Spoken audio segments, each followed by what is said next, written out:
Ladies and gentlemen, please welcome Westchester District Attorney Anthony Scarpino. Congressman Elliot Engel. Attorney General Eric Schneiderman. Democratic Conference Leader Andrea Stewart-Cousins. Westchester County Clerk Tim Idoni. Congresswoman Nita Lowy. Westchester County Executive George Latimer. And the 56th Governor of the State of New York, Governor Andrew M. Cuomo.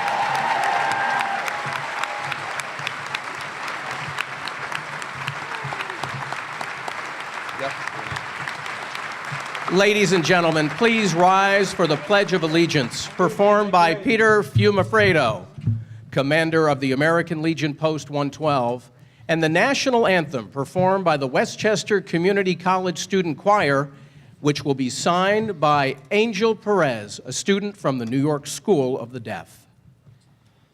Colors, post!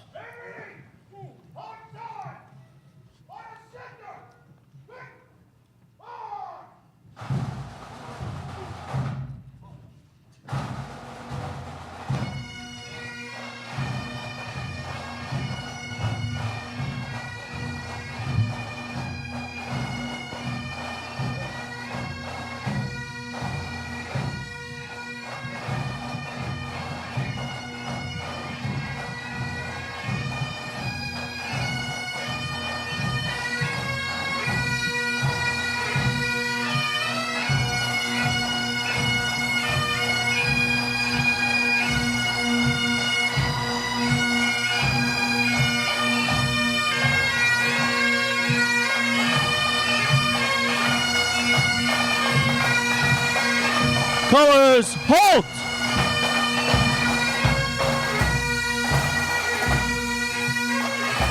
Colors, center face, move!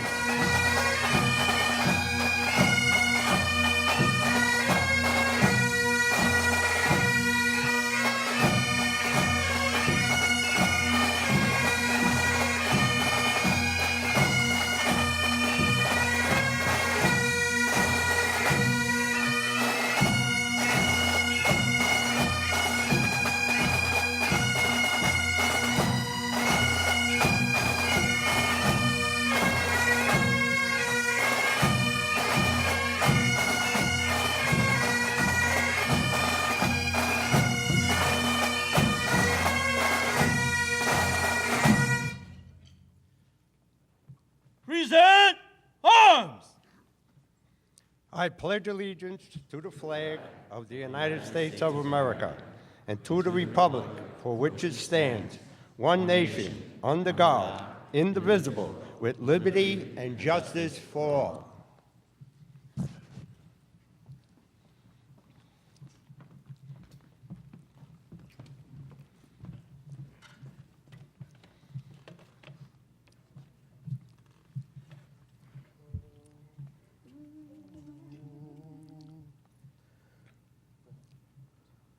Oh, say, can you see by the dawn's early light what so proudly we hailed at the twilight's last gleaming, whose broad stripes and bright stars through the perilous fight o'er the ramparts we watched were so gallantly streaming, and the rocket's red glare, the bombs bursting in air, gave proof through the night that our flag was still there. Oh, say does that star-spangled banner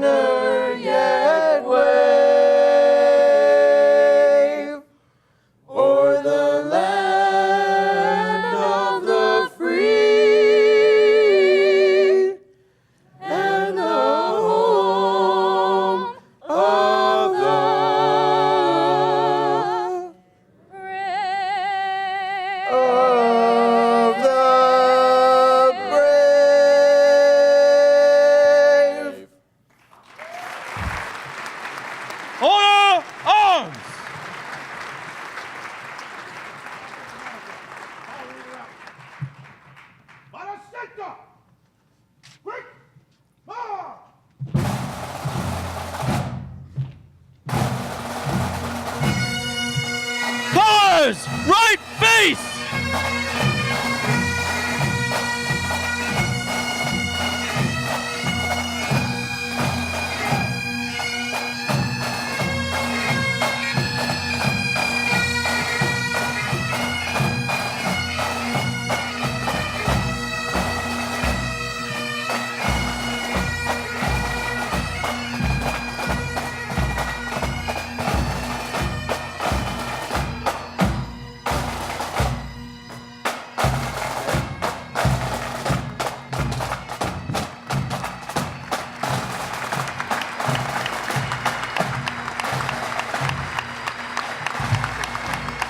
Ladies and gentlemen, please be seated.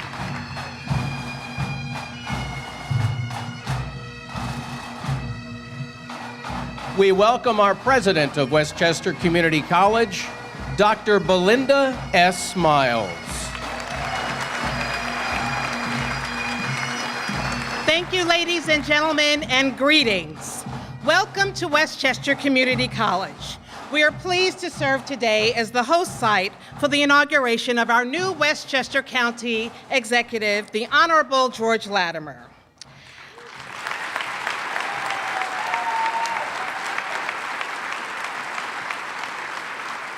It is truly my pleasure as well to welcome the governor, the governor of New York State, the Honorable Andrew Cuomo.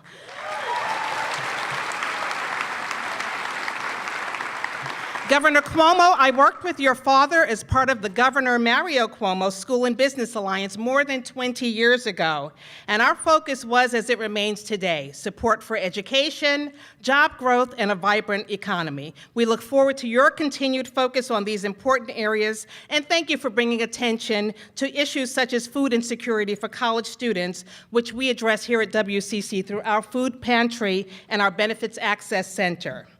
Mr. Latimer, as president of Westchester Community College, and on behalf of the more than 25,000 students in attendance annually, I offer you a very special welcome. 3 years ago, I returned to my beloved home state, New York. I took on a new and exciting leadership role as third president of Westchester Community College, building on a storied tradition and representing change, opportunity, innovation, and new paths forward for those served through our mission. And now, on the occasion of your installation as County Executive of Westchester County, I wish you every success as you address change, facilitate opportunity, stimulate innovation, and forge new paths as we all partner with you for a better Westchester. Your record as an advocate for education, for workers, and for all you serve holds great promise for a better Westchester. Congratulations.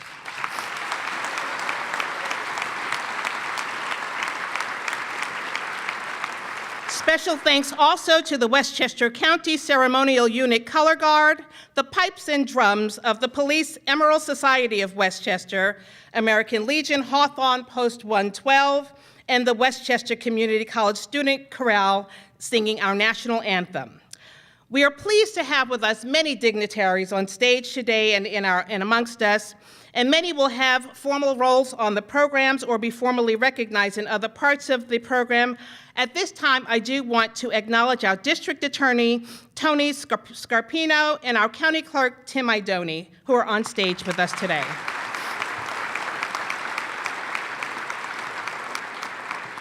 It is now my distinct pleasure to introduce Congresswoman Nita Lowey, who will serve as our MC for this afternoon.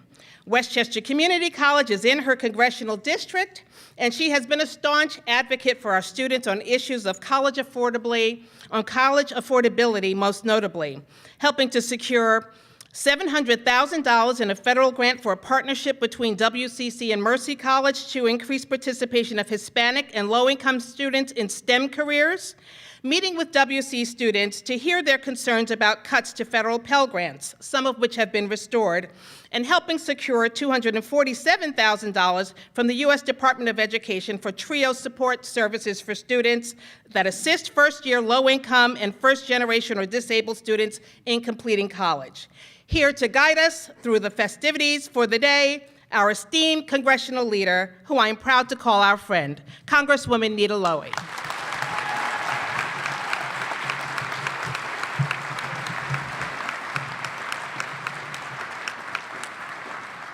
Thank you, thank you. This is such an exciting day. I can't stop grinning ear to ear. And it's because of all you wonderful, wonderful people.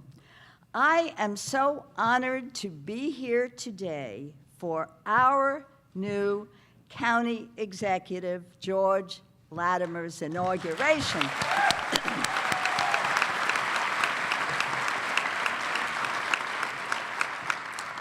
George and I first met during my first race for Congress, when in usual George fashion, he took me around to meet all of you, all the community leaders, civic groups, neighborhood associations, and I have to tell you, he knew everybody's name.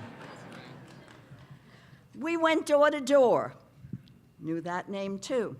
We went to supermarkets, knew everybody in our community because he is our county executive. And when I say our county executive, of all the people who worked so hard to get him elected. This is your election. What an exciting day. It is your enthusiasm and your hard work that elected George. I am so confident, and that's why we're all smiling today, that he is committed to work for you, all the people of Westchester County. Westchester is a wonderful place to live, and I know that we're all committed to making it a special place for all people who live and work here in our community. Now, I want to introduce some people to you. I'm not going to introduce all the electeds, because someone else has that job today. But I have the honor of introducing to you our clergy who will administer the invocation. First, Reverend Troy DeCone is the senior pastor of the Mount Vernon Heights Congregational Church. He has worked in the fields of homelessness, housing, and substance abuse. Imam Ali Kamel is a native of Egypt and a cleric at the Andalusia Islamic Center in Yonkers. And Rabbi Howard Goldsmith of Congregation Emmanuel of Westchester and Rye. Rabbi Goldsmith has worked to get more young people involved in Judaism and has developed new models for family worship. Please join me in welcoming Reverend DeCone, Imam Kamel, and Rabbi Goldsmith.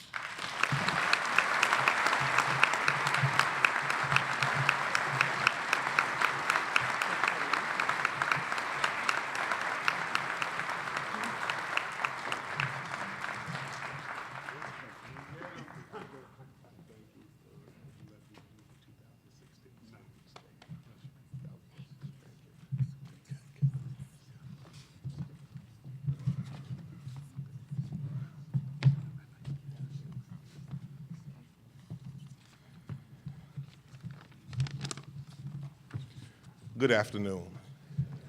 It's a great privilege when we're able to bring our community together, our faith and our political leadership under one roof. And for the citizens of this great county, I would be remiss if I did not thank our governor for the privilege that he had allowed me to do the 2016 State of the State, also for our county DA, Anthony Scarpino, who also allowed me to bring blessings. And then I thank you, County Exec George Latimer, for this privilege as well. I ask just for a moment, if we can, let us just all stand and hold hands with the person next to you. We are one county, one people. And it's going to take the faith, the courage of all of us in order to make our county great. Heavenly Father and Mother, creator of the universe, we come in witness of this special occasion to ask your blessings upon this event. We are here as citizens of this great county of Westchester, declaring today that we have expressed our faith and hope and justice for the man who has stood courageous in the campaign for county exec, George Latimer. We ask for your favor, grace, and wisdom upon him as he steps into the position to govern a county of people who seek leadership for all people, regardless of race, color, creed, gender identity, and religious expressions. We ask you to deposit in him the courage to make the right decisions, even when it's difficult, to assist this county and its people to regain its hopes in the future that is prosperous for the poor and the rich alike. We ask that he and his executive team, Ken Jenkins, and all who we gathered with him will work together and work towards justice rather than popular views to help the homeless, the disenfranchised, the poor, the immigrants, and the working families of this great county. We ask that you will provide him a mind to seek you and the people for directions and not the special interest groups to make policies that affect us all. We seek you, creator of all righteousness, in this turbulent time of social and political unrest, where leaders in government have created divide, disrespectful women, the poor, the environment, and the rights and privileges for people in these United States of America. So we ask you again to cover George Latimer and to let him be the instrument that will declare throughout this county, state, and country, as the Reverend Dr. Martin Luther King had said, let justice roll down like waters and righteousness like a mighty stream. For we pray this in the dream, and we all say, Amen.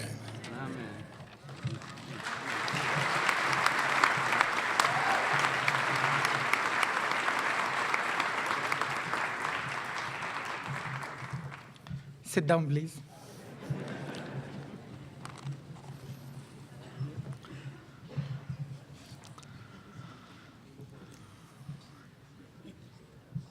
Assalamu alaikum wa rahmatullahi wa barakatuh.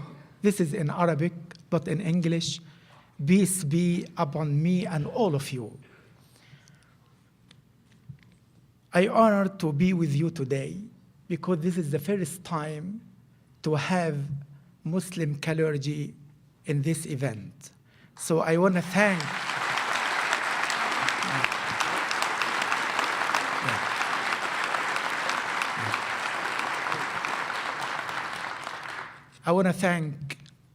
our county executive, George Latimer, for that. Ask Allah guide and help him. Ameen. May God bless you all with joy, peace, strength, and patience.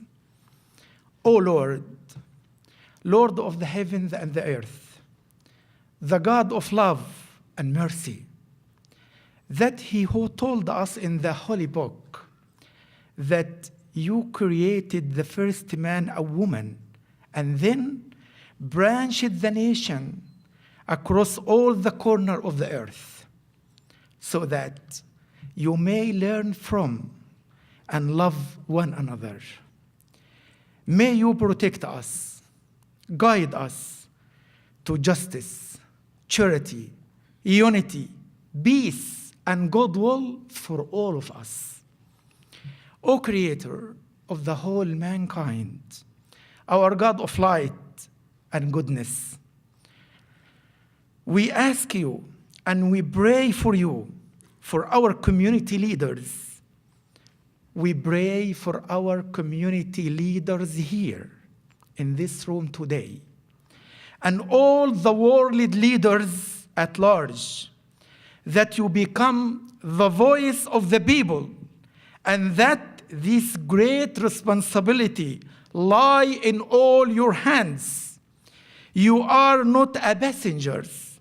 You are our drivers and pioneer. God, may God bless America, the land of the free and the home of the brave, with justice and liberty for all. the country of the great Constitution and Bill of Rights. Please, God, let us continue in this great way. And also, I pray and ask, if you can raise your hand like this, and we pray all together.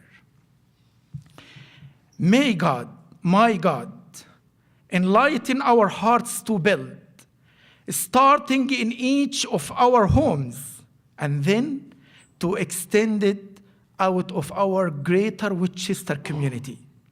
Under the leadership of Latimer and his team, may God bless him with health, leadership, and success, so that we may become an example to other communities to emulate. And for all the men, women, mothers, fathers, and the children of Westchester community, our judges, our policemen, our women, firefighters, our heroes who serve and protect us every day, our teachers, our healthcare providers, our servers of social justice, our small and large business owners, to the ill, to the strong and to the weak, and to every person who stand before me. You are the base of the Westchester and the cement of the great Westchester. You are the proud of our forefathers. You can and will be the example of our community. Amen. At the end, I want to close with a great supplication from Prophet Moses, peace be upon him, when he said, رب اشرح لي صدري ويسر لي أمري واحلل عقدة من لساني يفقه قولي. Prophet Moses, peace be upon him, said, "O God, expand my hand and give me patience. O God, make my task is easy. O God, make my speech is easy to understand and give me patience to serve your people." Amen. Thank you all. Thank you. Thank you.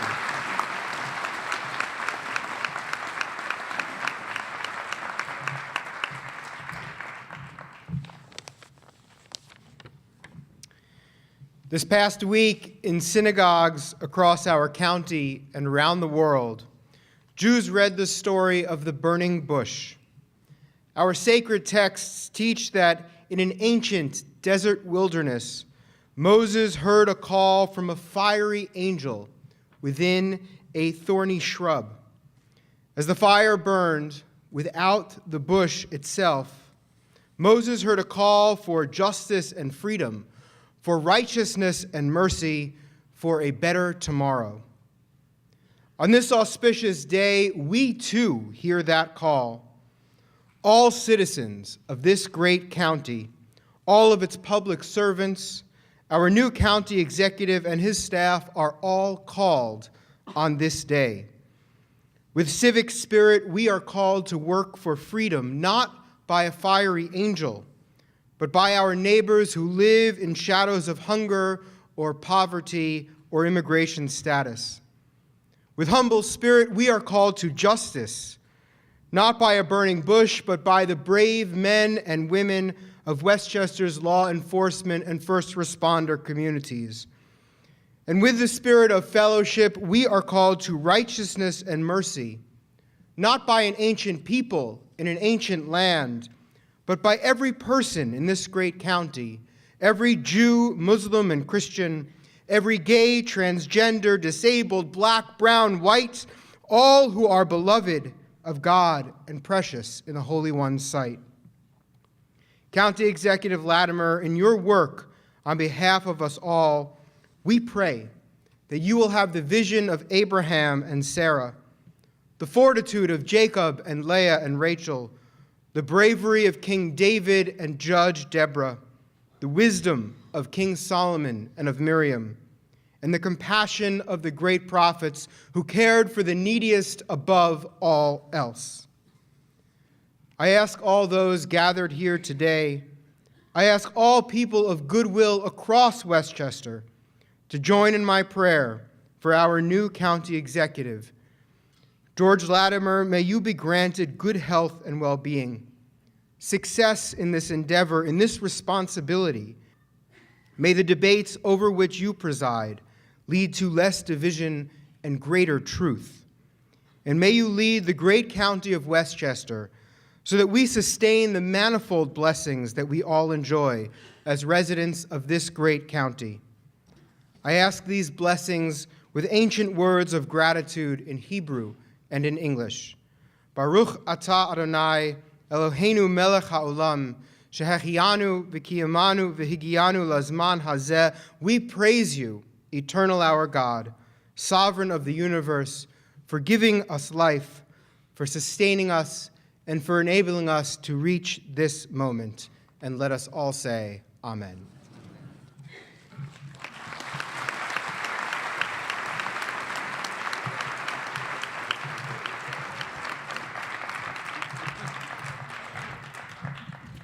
Thank you. I couldn't help but think, my friends, as we were hearing the prayers of members of the clergy, as I look out at this audience today, we do represent everyone in Westchester, every corner of Westchester, every faith, every religion. We are the people who got out there and elected George Latimer. And never forget it, because it was your hard work, your knocking on doors, you making sure everybody voted, that has made a difference in this election. So as we are here today in this wonderful community college, represented from here to every part of Westchester, in fact, all around the state, you are the people, by getting people out to vote, that made the difference. So give yourselves a big hand.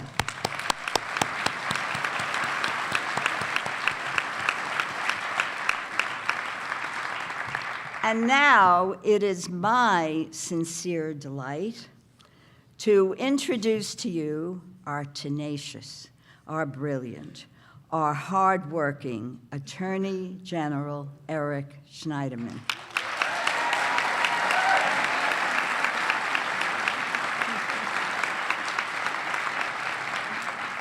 Eric has taken on some of the toughest fights to protect all New Yorkers. He won the biggest financial penalties case in history in 2010 when he stood up to the big financial institutions during the bank crisis. And last year, he took on the Trump administration to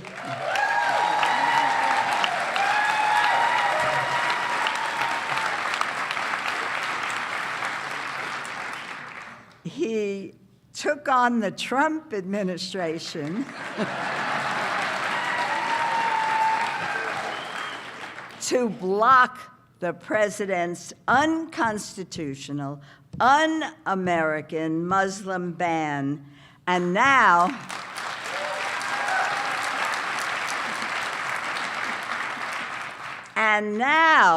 he is defending the right of sanctuary cities to determine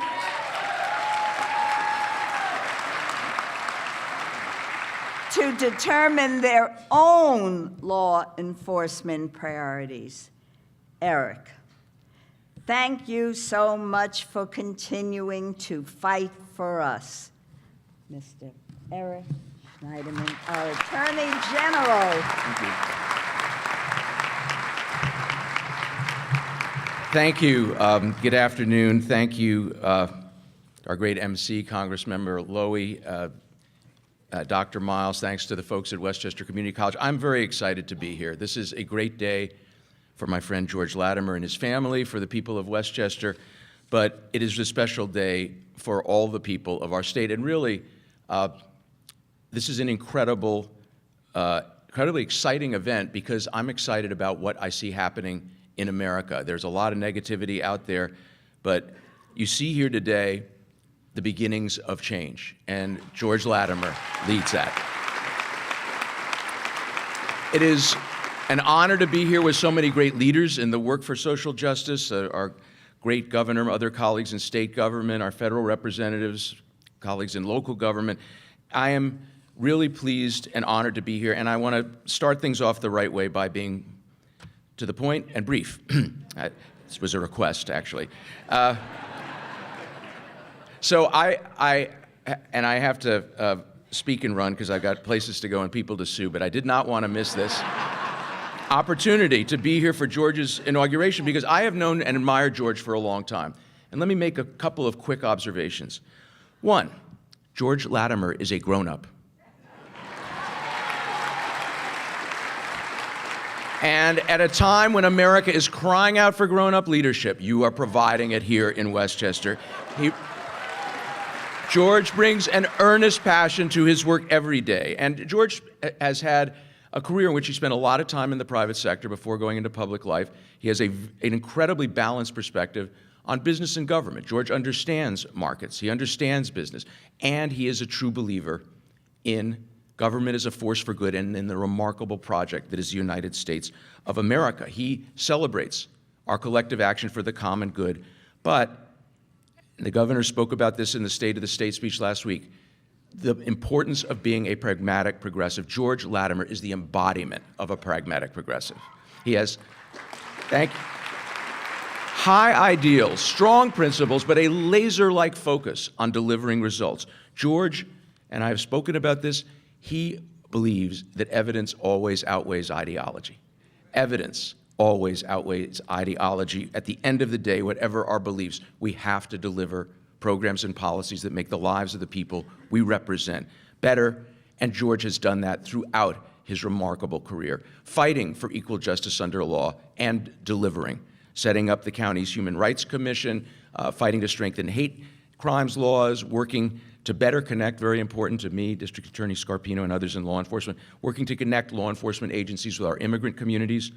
George has also delivered on his commitment to good government, not easy to do, opening up and making county government more transparent, working to have a reapportionment plan that actually where everyone was able to have a voice, helping to set up the first TV broadcast of Board of Legislators meetings, and finally, and this is something that has impressed me about George for as long as I've known him, George knows you can't lead if you don't show up.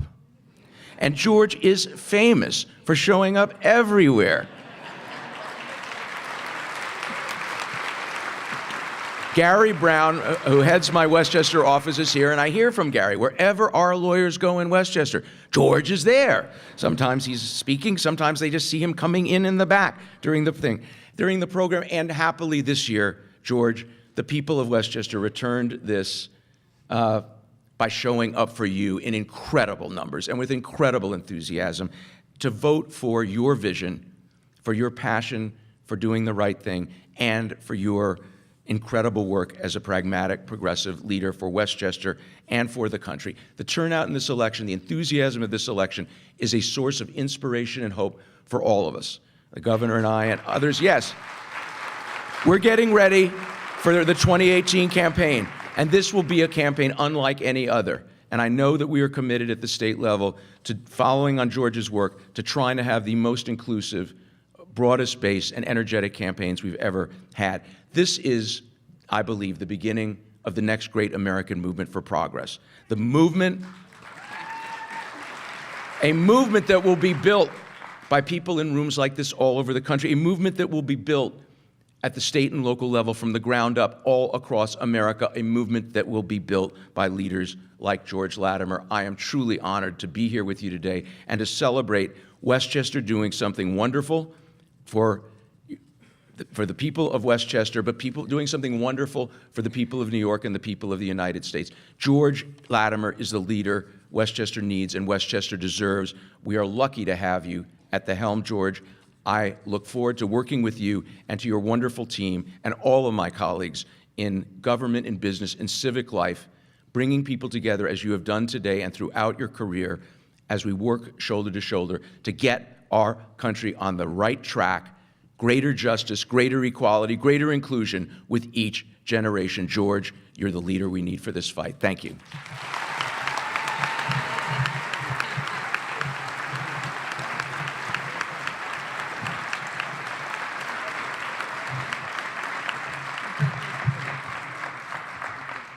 You know, there's one common message here. When we're out there and we vote, we win. And you did it, and I thank you again. And a woman who has been representing us for a very, very long time is the first woman to become the leader of a legislative conference in New York State history, Senator Andrea Stewart Cousins.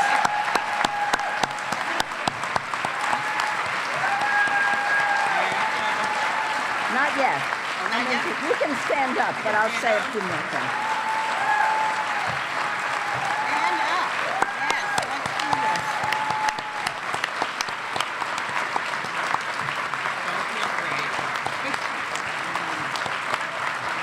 Woo.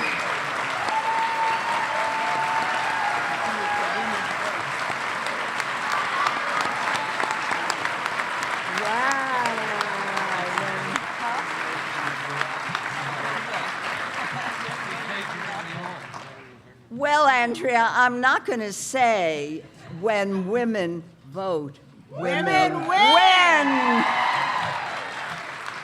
But there are many good men in this audience who voted, and that's why we won, because you all got out the vote. Men and women got out the vote. Now, obviously you know my friend, and you know that she is a strong advocate for human rights, for quality education, and that's why we're so thrilled to be here at Westchester Community College. Accessible and affordable health care, and frankly, working hard to make government more efficient, transparent, and accountable to all citizens. Now, I was going to say give a warm welcome, but I think in order to move the program along, we should just turn over the microphone to New York State Democratic Conference leader Andrea Stewart Cousins.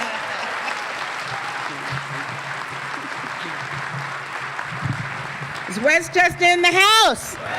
We're in the house. Yay. This is an incredible, incredible outpouring. And you know, the interesting thing about this is that it didn't happen on the first day of January, when everybody was taking the oath. We were like, George, who else said that? What about us? George was so focused on just getting to work. This is who this man is, just getting to work, that the ceremony for him was much less important than the substance of what he's doing. I am here with so many great colleagues in government, and I want to thank our Congresswoman for always being a great friend and a great champion, and certainly for our county leaders, our district attorney, and our county clerk, Congressman Engel, who I also share the district with, and of course, Governor Cuomo, who has been a leader in so many ways for the state. We're going to lose one of those state champions, Governor. And I'm kind of annoyed because every time I get a good colleague, you guys send them somewhere else. Eric Schneiderman was a senator. Now look what. And now you took George. But clearly, you know what you're doing. You know that when we have an opportunity to elevate the best, it's incumbent upon us to do that. We know that when there's an opportunity to say no to forces that would drag us back, we have to step up. And that's what Westchester did. Big. We talked about a big blue wave. We did talk about a big blue wave, right? But as our clergy said, it's really a wave of justice. It's really a wave of saying we believe in our democracy. It's really a wave that says we stand for our values, which are New York values, which are American values. And we will not go back. We're not going backwards. We won't go back. And yes, I stand as the first woman leader in the state's history, but because of not only enlightened women, but enlightened men. And we collectively have an opportunity. So let me make sure that you know what you're getting. I know, I gotta be that one. Gotta make sure that you know what you're getting when you got George. I first met George when I entered the county legislature. And my election sort of cleared the path for George to then become the minority leader. I was able to vote for him for chairman of the board. And we had an opportunity to set a course. Now, this is a guy who, as the Attorney General said, actually believes in human rights. He actually believed that when people were saying, no, not that group, no, we have to stand up for the LGBTQ community, he actually believed that we had to stand firm until everybody was included. That's what you're getting. When you had people who didn't want to lock up their guns and said, no, we don't want to do anything different with guns. We're not interested in gun safety. He stood up and he said, I don't think so. We're locking up these guns. When people thought it was still cool to smoke in restaurants and everywhere else, we stood up. He stood up. And he said, nah, the environment, our health is more important. When people wanted to say we don't need affordable housing in Westchester County, he stood up. George stands up.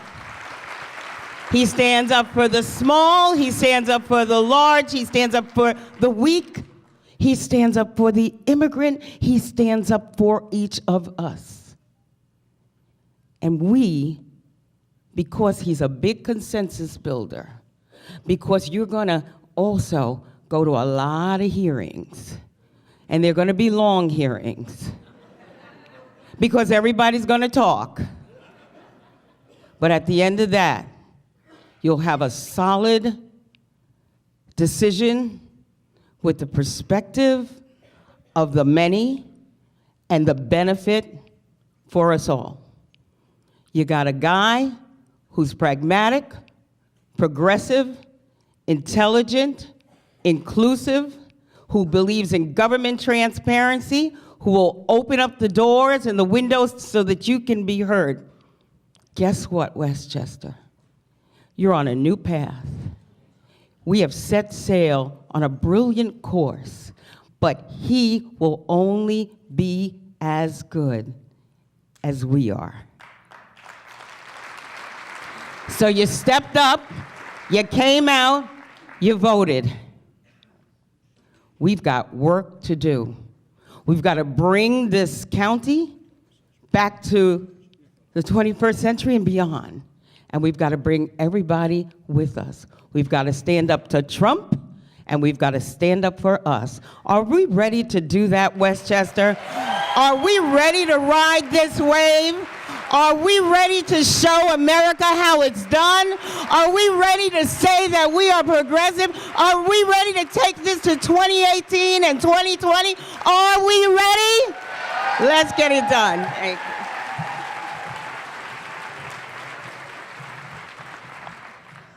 Oh, wow, this enthusiasm. Elliot, I think we have to send this crowd to every district all across the country so we can take back the House, the Senate, and the White House. Because it is your enthusiasm. That's great.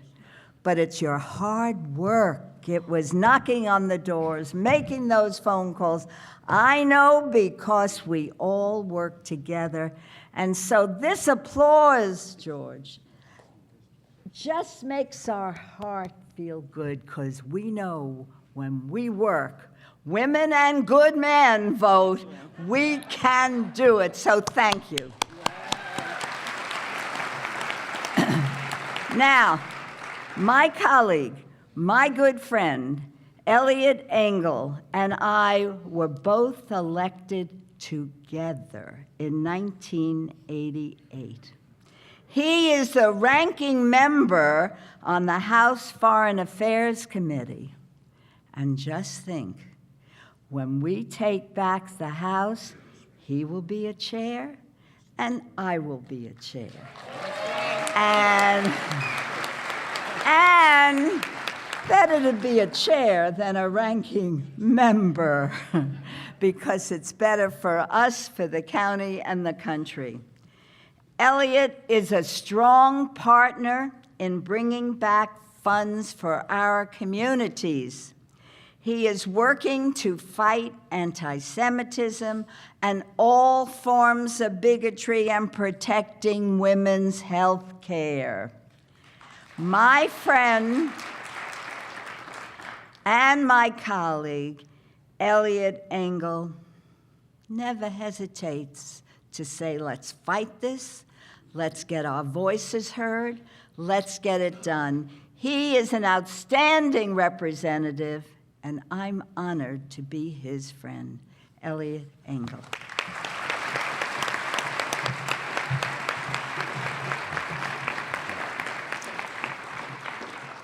Well, thanks very much, Nita. You know, if you look at the floor of the House of Representatives, more often than not, you'll see Nita and myself sitting together. There was a particular bill a couple of weeks ago. I wasn't sure how to vote. I figured I'd come down to the floor and I'd ask her how I'm voting.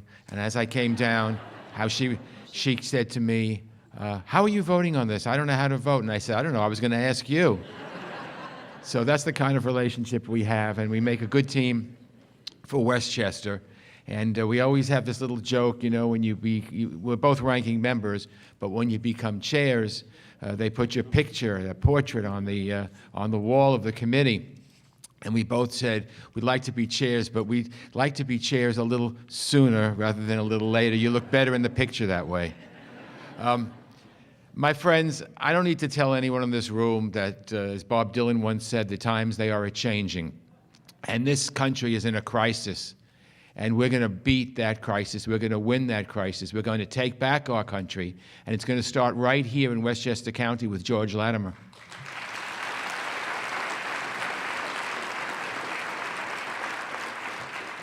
Again, I don't need to tell anybody here what's going on in this country and why it's so important for people of goodwill, people in this room, elected officials, to all band together to take back our country, not for us or not for any one party, but for the United States of America. We cannot allow this president and this administration to soil what we have built in over 200 years and allow this president to try to get to the very core of our democracy and try to destroy it. And you know what? We're not going to let that happen, but it's going to start right here on a local level with George Latimer.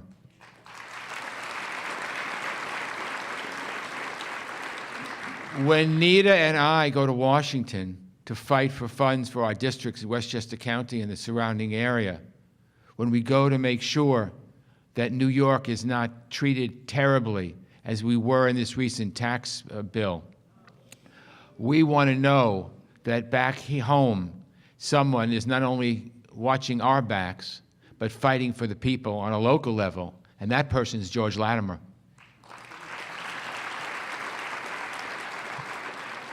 As Nita told you, I've been in office for a long, long time. You meet lots and lots of people who run for office.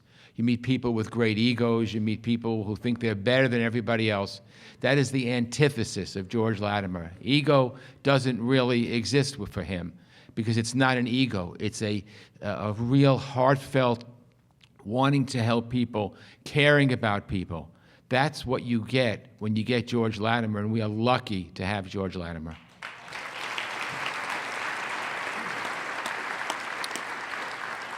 You may remember he was a state senator, and before that he was a state assembly member. And he had a safe assembly seat. Nobody could touch him. He could run for that seat again and again and again. No one could touch him. They drew a state Senate seat, which made it very difficult for any Democrat to win that seat. And when we looked and looked and figured who could run, the consensus was that there's only one Democrat who could possibly win that seat. No slam dunk. And that was George Latimer. And not only did he win that seat that year, but he won it handily because the people know who's working for them. The people know who cares about them. And by the way, if you can mention everybody's name in the room, everyone will vote for you. That's a really pretty good thing to do. And then what happened? County executive. Everyone said, you can't do it. The incumbent's too strong. He's won 2 elections. It's a pipe dream. And George said, no, I want to do this because this is important for the people of Westchester and important for the people of New York. And he ran. And not only did he win, he won overwhelmingly. Because you know what? I've learned one thing. You can applaud. I've learned one thing being in public office for a long time. You cannot fool the people. The people know who's fighting for them. The people know who's in this business for all the good reasons. I know George Latimer very well. He's not in it for his ego. He's not in it because he's in it because he genuinely wants to do good for people and believes that government can make a positive difference in people's lives. I want someone like that as county executive.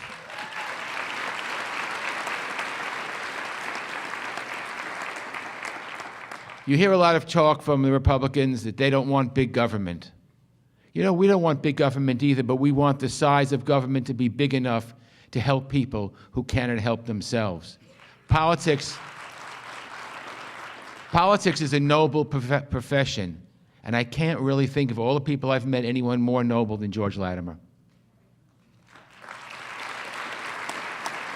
So, George, I want to say to you that you are really an inspiration to us all. I've got to figure out how you remember everybody's name, because when I don't, I smile and nod my head and hope that they think that I remembered their name.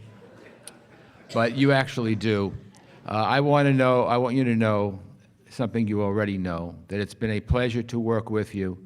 And when we're going to be there fighting Donald Trump in Washington, and we're going to be there making sure that the America that we all know and love is an America that we leave to our children that we could be proud of, it's great to know that we have somebody back home working on a local level, helping all people, helping the citizens of Westchester County, making sure that the right reasons, the government is moving in one direction for all the right reasons. I'm going to be happy that I have George Latimer back home, and I expect and know that we will continue to have a very, very close relationship, because we're in all this together, my friends. We're all in this together. Our republic, I really believe, is in crisis mode like we have never seen before. We remember, those of us who are my age, we remember Richard Nixon, and we thought we couldn't have anything worse than that. Well, let me tell you, my friends, we do.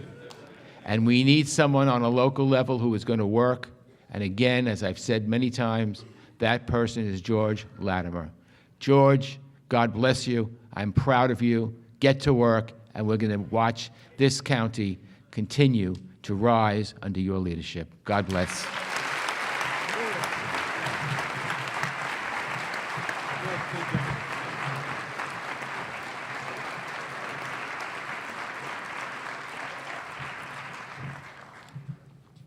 And now, our next guest and I learned about public service and politics from the same great teacher, Governor Mario Cuomo.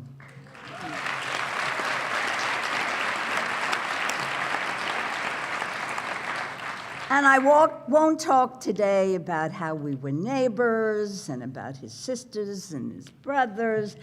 I just want to tell you how thrilled I am to have the opportunity to introduce to you, as our next speaker, this great governor. He has a record of accomplishment for New York that we all know, but it's important to keep saying it again, especially if you're somebody who deals with somebody in the White House now. We'll just leave that alone. This governor record includes passing marriage equality,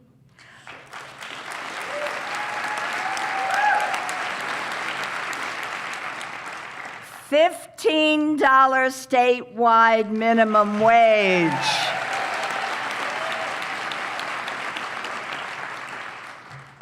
$12 weeks of paid family leave,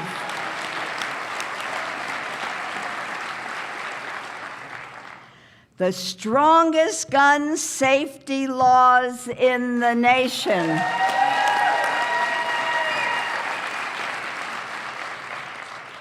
and I remember for years when I was in state government, there was a talk, should we build a tunnel? Should we put the bridge here? Should we put the bridge there? This government, led by this governor, got the job done, the replacement of the long-stalled Tappan Zee Bridge. We thank you.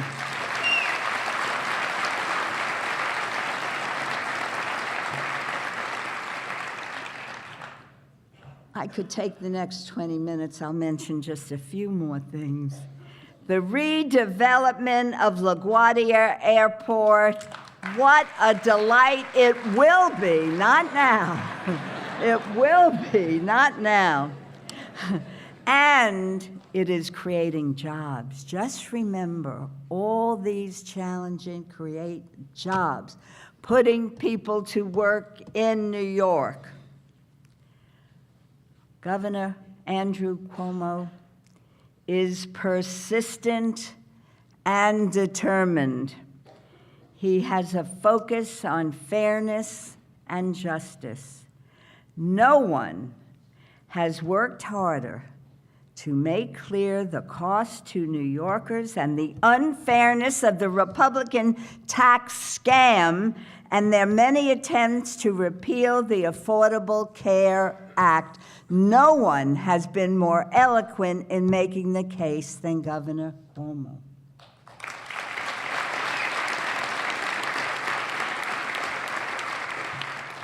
Governor Cuomo values the importance of working together at all levels of government in order to deliver for the people of New York. And no team will work harder for you than County Executive Latimer, Governor Cuomo, Elliot Engel, myself, and all the other officials who will be introduced by our next county executive, because he knows all the names. He said, I want to do it. So I want to assure you that led by County Executive Latimer, Governor Cuomo, and your New York delegation, we will fight to reinstate the tax deduction for state and local taxes.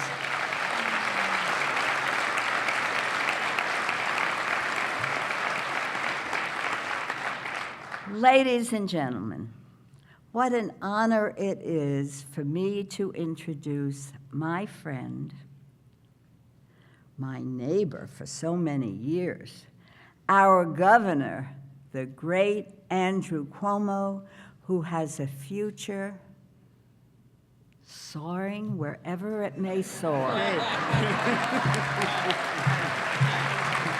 Thank you, darling. Thank you. Thank you very much. Thank you very, very much. What a pleasure to be here today. It is a good day, isn't it? First to Westchester Community College. It's great to be back. Let's give them a big round of applause for their hospitality and the service they do. President Miles.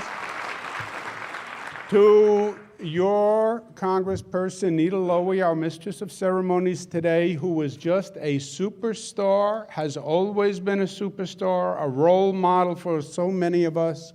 She was very kind in her introduction. It's not the way she normally talks to me. She normally calls up, says, Andrew, you have to do this today. I say, yes, Nita, yes, Nita, yes, Nita. Nita worked with my father, so I don't mess around with Nita. And Nita has delivered time and time again. I worked hard to build the Tappan Zee Bridge, but Nita Lowey got the money to fund the Tappan Zee Bridge.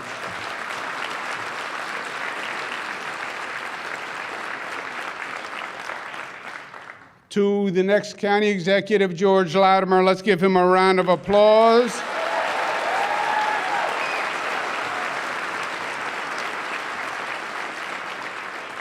And to all the elected officials and the dignitaries. I am a resident of Westchester County, and I have to tell you, it feels a lot better to say Westchester is my home county now.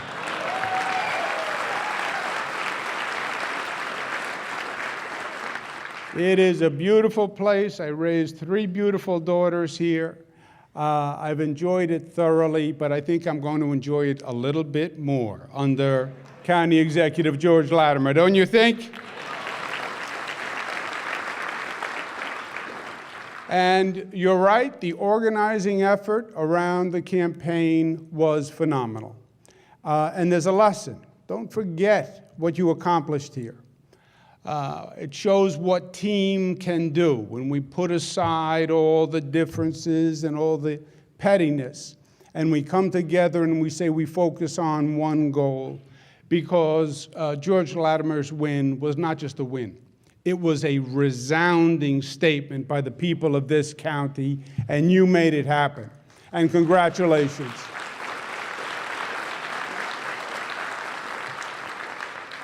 It also is a statement of political times, as the other speakers have mentioned. Don't be surprised when government assaults people's rights if people get upset and people move to defend themselves, because that's what this has been. This is an assault on people's rights on every level and in every group. You know, there are different levels of concern about government. Congressman Engel mentioned during Richard Nixon, that was a time of concern. Relevant in my lifetime during the Reagan years. It was a time of concern because there was a different philosophy and there was a different set of priorities, and they were trying to reorder society and reorder people's rights. Those situations pale in comparison to what this administration is trying to do. I mean, just think about it. This is not just about politics. They're making statements about who we are as a people, who we are as a society, what our character consists of, how we treat one another. They're trying to take decades of progress in civil rights and in human rights and roll it all back. They want to roll back a woman's right to choose. They want to roll back the way we treat women with respect and dignity and equality.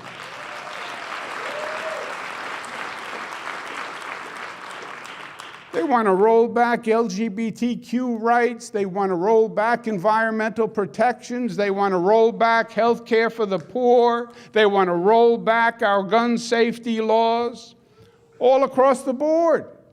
And that's why we're so blessed to have the congressional delegation we have with Elliot Engel and Nita Lowey. And let's give them another round of applause.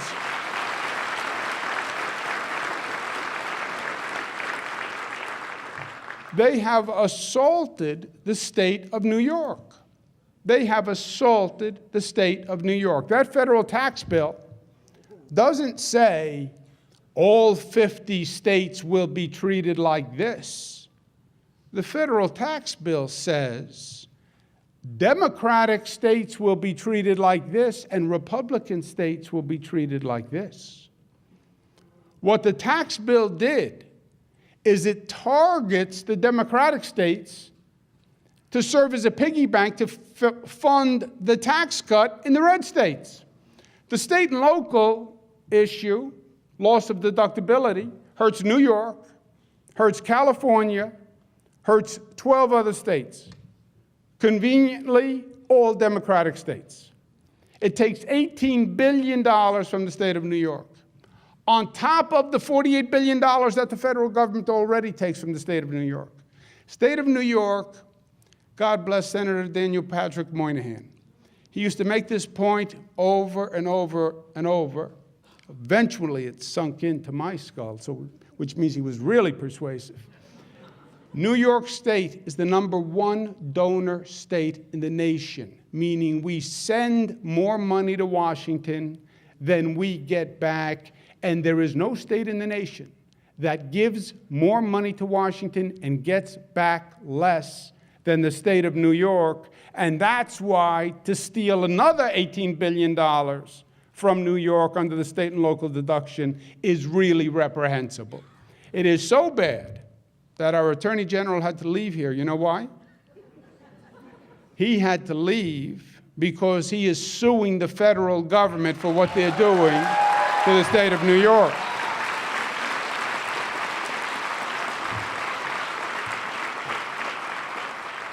And this is not a partisan issue, or it should not be a partisan issue. I said to my colleagues on both sides of the aisle when I did the State of the State, I don't care if you're a Democrat or you're a Republican. You are a New Yorker first and act that way.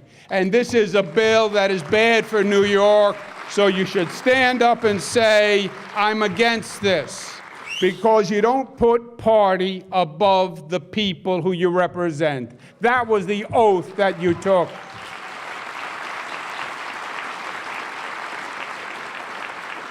And in the meantime, it is going to place a tremendous pressure on local governments. Westchester County has one of the highest property taxes in the United States of America. You know, I know, and not as governor, but as a taxpayer. We've been talking about it for years. What this bill does, this tax bill, it says you can't deduct that amount of money. That essentially raises property taxes 25%. Just think about it. If we don't handle this well, it could have devastating effects in Westchester County and other high-tax counties. It could affect home values. You could see a whole transformation. So this is probably one of the most important times in history for government, both from a principle point of view and from a practical point of view. We have to fight in Washington on the statement of who we are as a people and principles and values and how we treat each other. And here at home, we have to make sure we handle the state and local deductibility issue, and it doesn't have a practical negative effect on our home community. So it requires all of us, from the federal officials to the state officials to the county executive, to deal with this time, because this is going to be a crucial and transformative time for the state. Now, on George Latimer, I want to tell you a little secret, but you can't tell anyone else. So George Latimer, when he started this race, it was a long shot race. I called up George Latimer, and I said, I'd like you to come over to the mansion and we have a cup of coffee. Now, no good ever comes from coming over to the mansion and have a cup of coffee. It sounds innocent enough. It's just a cup of coffee. But when you're the governor, you're the one who has to have the tough conversations. So come over for a cup of coffee is meaning we have to have a important but difficult conversation. And George came over and we sat down and we talked about what was going on. And I said, you know, someone has to run for county executive of Westchester County. And it's a very important race. And it's a race we can win if we do it right. But it is a very hard race. And George said nicely, hard. It's more than hard. The opponent has millions of dollars in the bank. He's an incumbent. He's way up in polls. This is all uphill. I said, good point. But sometimes it's about a bigger issue than us. And sometimes we do things for the cause and for the mission. Sometimes someone has to be the first one up the hill. And I know there's a machine gunner at the top of the hill, but somebody's got to go first. And George was the talent of the field, in my opinion. And George had the courage. You know, politics, like any other occupation, courage is hard to find. Courage, when you're putting your professional career on the line, is hard to find. Courage, when you may be embarrassed publicly, is hard to find. Losing a political race is not easy. I know, I've done it. There's no secrecy about it. Everybody knows you lost. Wherever you go, they know you lost. You go to the diner, they know you lost. You go to the gas station filling up your car with gas. The person on the other side of the pump, they know you lost. You're a loser, and everybody knows it. So it's not easy. But we talked it through. George said he would think about it. You heard the congressman say when he started, everybody said, what are you, crazy? You can't do this. George knew the odds, but he knew it was important to start to make the statement and to articulate the case and for people to understand what this is all about. And he had the personal courage to do it. And in this occupation, courage is the #1 qualification, in my opinion. Second, he's something else. The Attorney General mentioned that I use the term progressive pragmatism. I was getting ready for the State of the State. I lost my father 3 years ago, January 1. So every January 1, a lot of memories come flooding back. Why did he die on January 1? Because he was failing through November and December.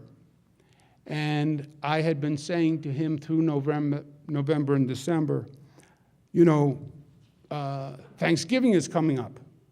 And you can't leave before Thanksgiving. We're all together and it's Thanksgiving, and that'd be terrible. You wouldn't do that. And we get past Thanksgiving. And then Christmas is coming.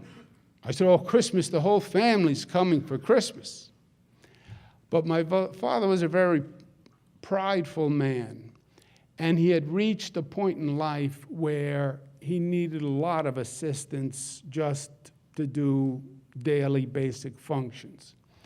And his quality of life had deteriorated where, you know, it was not who he was. It was not who he wanted to be. So selfishly, I was arguing. And I said, well, Dad, Christmas You can't leave before Christmas. Kids, gifts, grandchildren. He said, okay, Christmas. After Christmas, I needed another excuse. I said, Dad, I get inaugurated January 1st. It was my inauguration to my second term. I said, I need your help on that speech. I need you here. He said, you don't need me on the speech. You never listen to me anyway. That's why I'm here.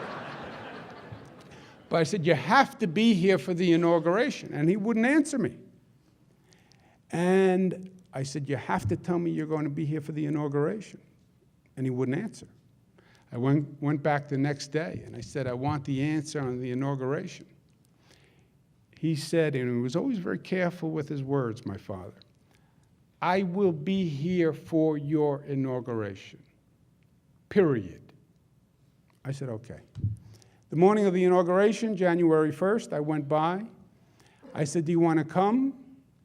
He said, no, I'm going to stay here. I'm going to listen to it. Your sister's going to go with a phone, cell phone. I went to the inauguration. He heard the inaugural speech on the cell phone, and he passed away right after the inauguration. So I think about him every January 1.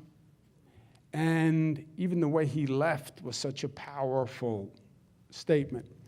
But I was reading through his works. He described himself as a pragmatic progressive. Pragmatic progressive. Only my father would use terms like that, where you need a dictionary to figure out exactly what he was saying.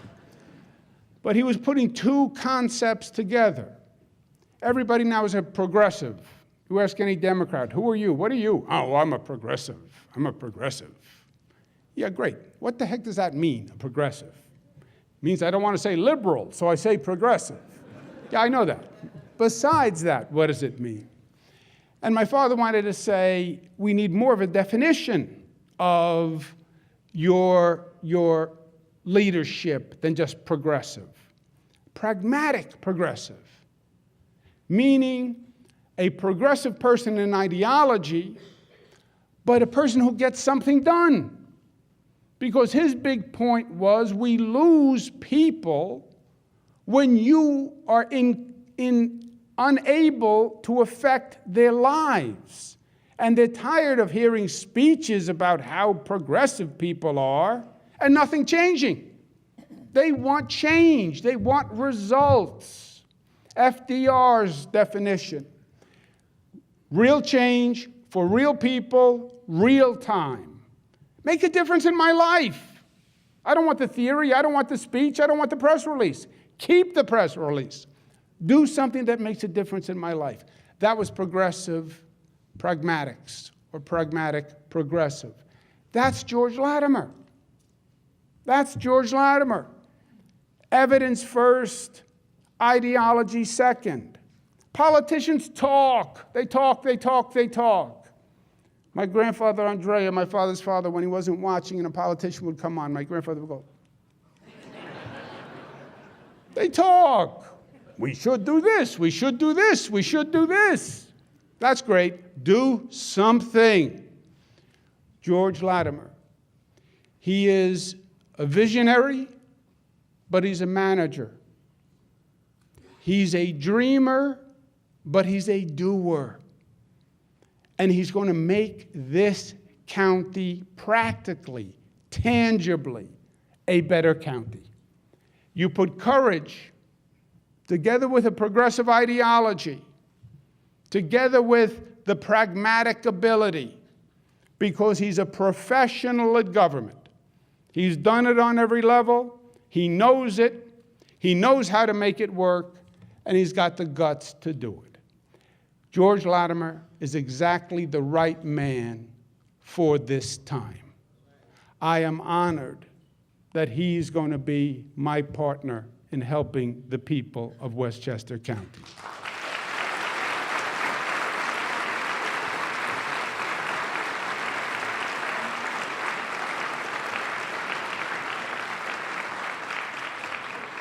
And now, so we can get George Latimer to work, I would call up George Latimer. Robin, please come up.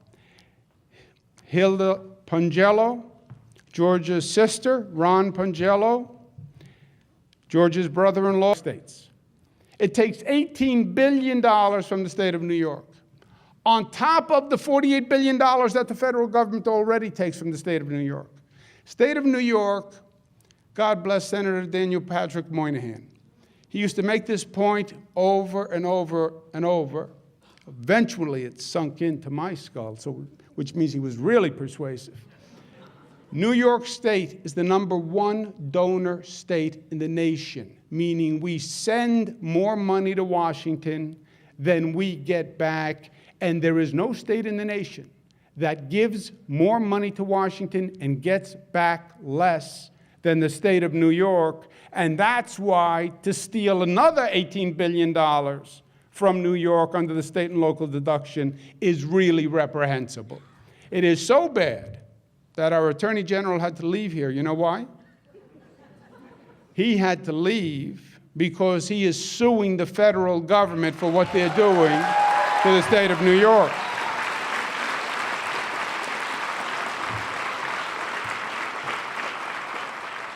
And this is not a partisan issue, or it should not be a partisan issue. I said to my colleagues on both sides of the aisle when I did the State of the State, I don't care if you're a Democrat or you're a Republican. You are a New Yorker first and act that way. And this is a bill that is bad for New York, so you should stand up and say, I'm against this, because you don't put party above the people who you represent. That was the oath that you took.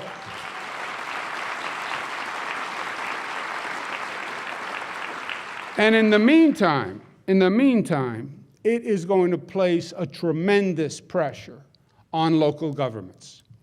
Westchester County has one of the highest property taxes in the United States of America. You know, I know, and not as governor, but as a taxpayer. We've been talking about it for years.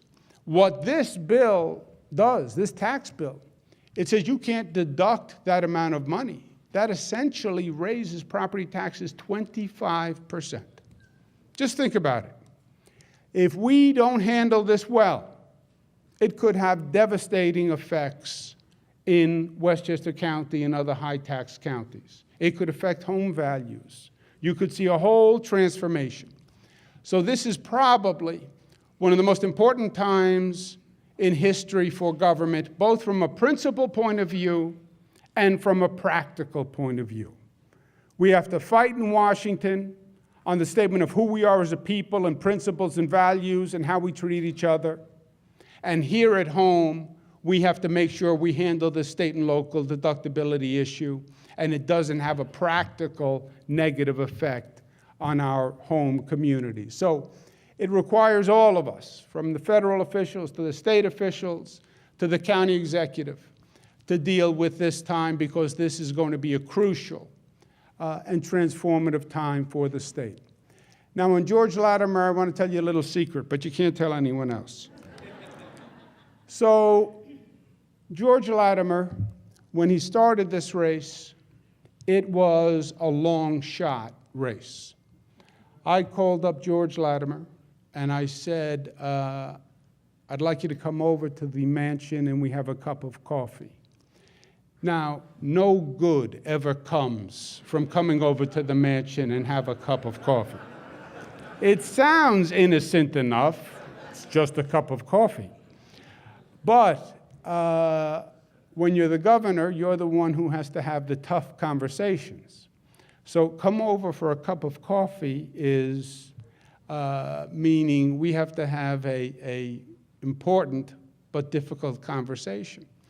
And George came over and we sat down and we talked about what was going on. And I said, you know, someone has to run for county executive of Westchester County. And it's a very important race.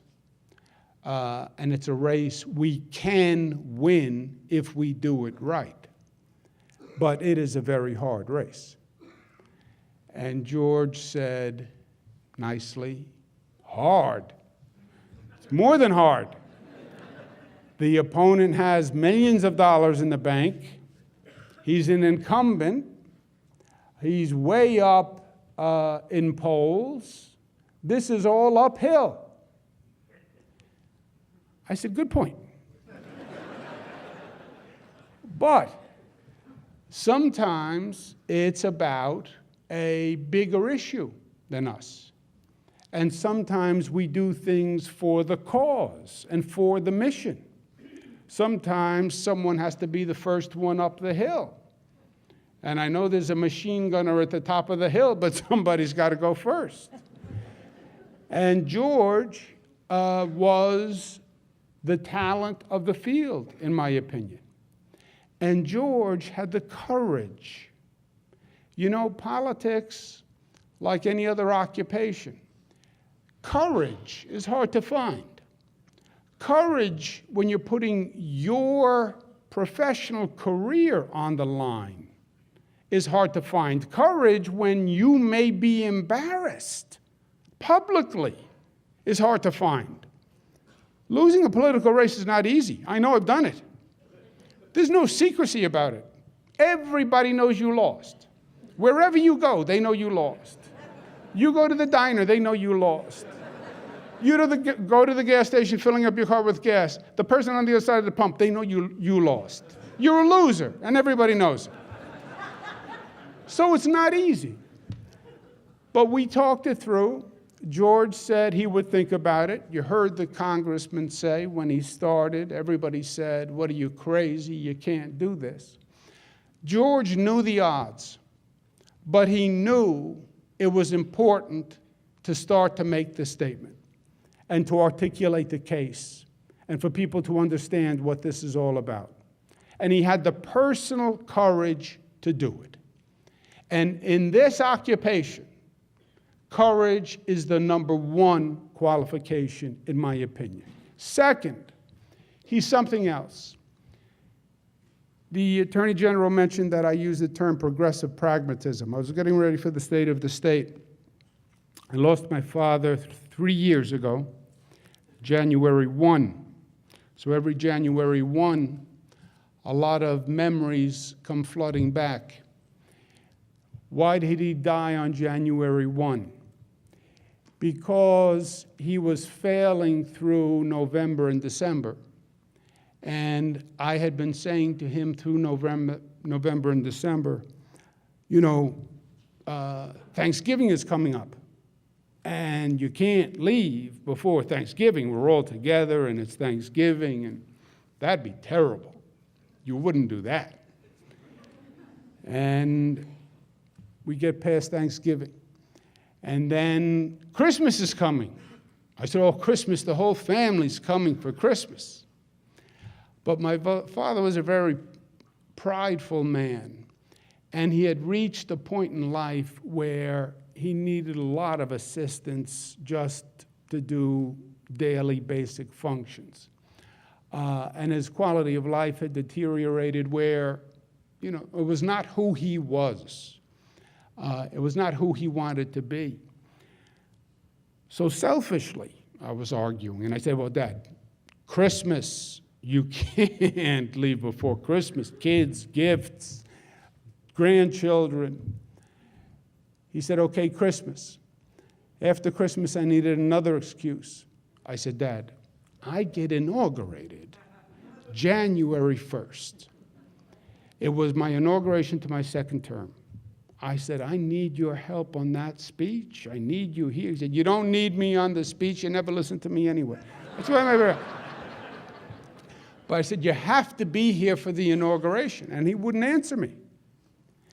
And I said, you have to tell me you're going to be here for the inauguration. And he wouldn't answer. I went back the next day, and I said, I want the answer on the inauguration. He said, and he was always very careful with his words, my father, I will be here for your inauguration, period. I said, okay. The morning of the inauguration, January 1st, I went by. I said, do you want to come? He said, no, I'm going to stay here. I'm going to listen to it. Your sister's going to go with a phone, cell phone. I went to the inauguration. he heard the inaugural speech on the cell phone, and he passed away right after the inauguration. So I think about him every January 1, and even the way he left was such a powerful statement. But I was reading through his works. He described himself as a pragmatic progressive. Pragmatic progressive. Only my father would use terms like that, where you need a dictionary to figure out exactly what he was saying. But he was putting two concepts together. Everybody now is a progressive. You ask any Democrat, who are you? What are you? Oh, I'm a progressive. I'm a progressive. Yeah, great. What the heck does that mean, a progressive? It means I don't want to say liberal, so I say progressive. Yeah, I know that. Besides that, what does it mean? And my father wanted to say, we need more of a definition of your leadership than just progressive. Pragmatic progressive, meaning a progressive person in ideology, but a person who gets something done. Because his big point was, we lose people when you are unable to affect their lives. And they're tired of hearing speeches about how progressive people are and nothing changing. They want change. They want results. FDR's definition: real change for real people, real time. Make a difference in my life. I don't want the theory. I don't want the speech. I don't want the press release. Keep the press release. Do something that makes a difference in my life. That was progressive pragmatics, or pragmatic progressive. That's George Latimer. That's George Latimer. Evidence first, ideology second. Politicians talk. They talk, they talk, they talk. My grandfather Andrea, my father's father, when he wasn't watching and a politician would come on, my grandfather would go, they talk. We should do this, we should do this, we should do this. That's great. Do something. George Latimer. He is a visionary, but he's a manager. He's a dreamer, but he's a doer. And he's going to make this county practically, tangibly, a better county. You put courage together with a progressive ideology, together with the pragmatic ability, because he's a professional at government. He's done it on every level. He knows it. He knows how to make it work, and he's got the guts to do it. George Latimer is exactly the right man for this time. I am honored that he's going to be my partner in helping the people of Westchester County.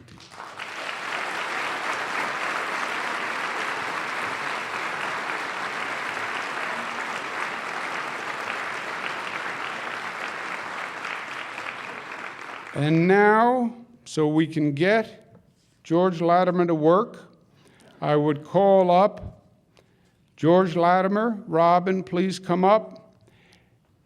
Hilda Pongello, George's sister, Ron Pongello, George's brother-in-law, James Pongello, George's nephew. So I may administer the oath of office.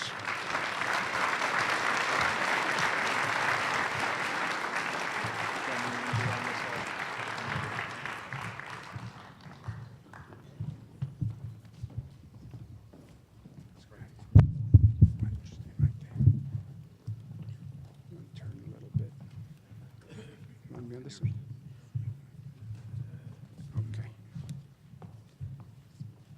Left hand on the Bible. Raise your right hand, please, and repeat after me. I, George Latimer, I, George Latimer, do solemnly swear that I will support the Constitution of the State of New York, that I will support the Constitution of the State of New York, the Charter and the laws of the County of Westchester, the Charter and the laws of the County of Westchester, and I will perform the duties of Westchester County Executive and I will perform the duties of Westchester County Executive to the best of my ability, to the best of my ability.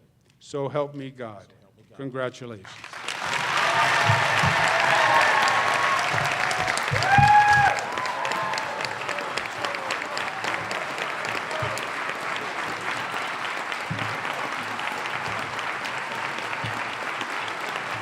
And we'll make sure that one of our staff people gets all of that information down. But there's so many terrific people in this room that I want to recognize. It's going to take a couple of minutes before I share my thoughts about the term that is ahead of us. But first, let me take that privilege because all of these individuals and more represent who Westchester County are and what they do for all of us in public office and in other capacities, and they deserve recognition. First of all, already introduced but worthy of additional consideration, our county clerk, a former mayor of New Rochelle, one of the largest jurisdictions that we have. He led that community for 14 years. He's now given us the most modern, up-to-date county clerk office in the state of New York, and he's a role model of exactly how you could administer government intelligently and economically and fairly, the Honorable Tim Idoni. Tim.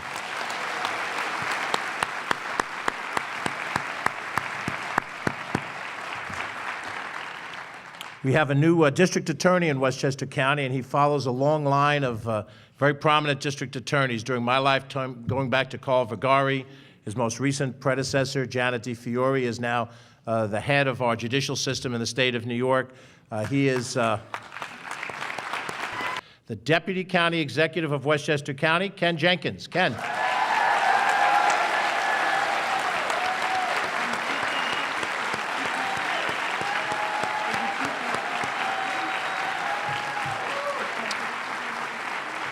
Ken is a former chairman of the Board of Legislators and an 11-year member of the board. A former commissioner of the New York State Transportation Department, a former commissioner of the Connecticut Economic Development Department. She is now our new Director of Operations, Joan McDonald. Joan.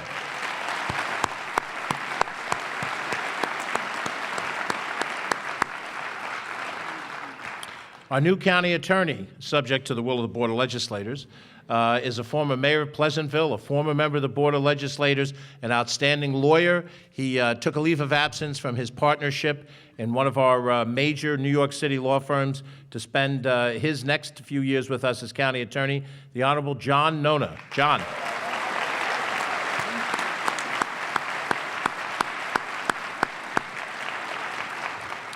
And we have as our new Director of Communications a woman who has cut her teeth behind the camera and behind the microphones, WCBS Radio 880. She's served in a leadership capacity at Mercy College in communications. She's already doing a terrific job with Catherine Shafi. Catherine.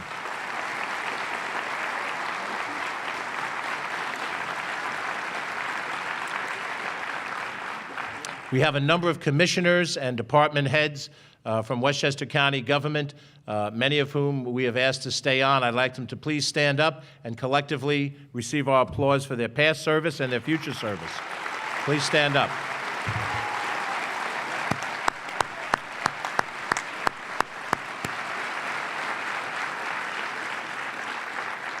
Let the record note that this administration is prepared to bring in new, fresh ideas and will also prepare to keep on in office people who have performed admirably. We do not care about politics. We only care about performance. Thank you for your agreement to serve.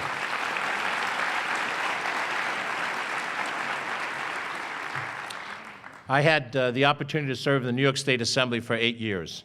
And the members of the Assembly, 150 of them in the aggregate, were people that you get to know very closely when you're in a legislative body of that size. Some of my colleagues from Westchester County are people that I've worked with over the years. I have tremendous respect for their ability.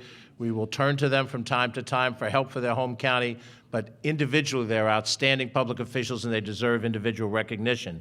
We have with us Assemblyman Gary Pretlow from Mount Vernon. Please stand and remain standing, Gary.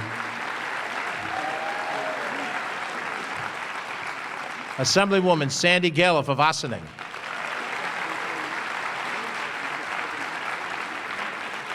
Assemblyman Tom Abenanti of Mount Pleasant.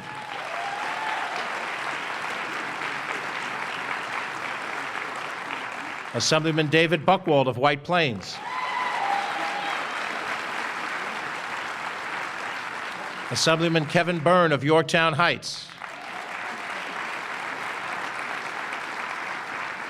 Assemblywoman Shelley Mayer of Yonkers.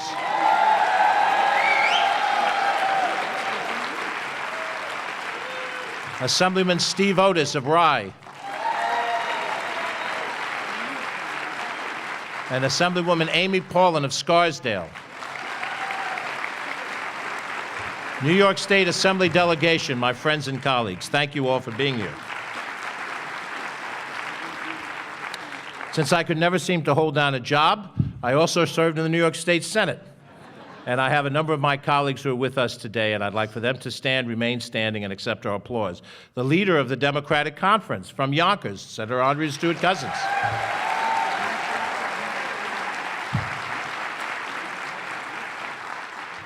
From the boogie down Bronx, Senator Gustavo Rivera. And he was there. Is he still here? He had to leave. Then in his place from the boogie down county of Rockland, Senator David Carlucci. And from Westchester, Yorktown Heights, Senator Terrence Murphy. Members of our Senate delegation, thank you. Thank you all for being with us here.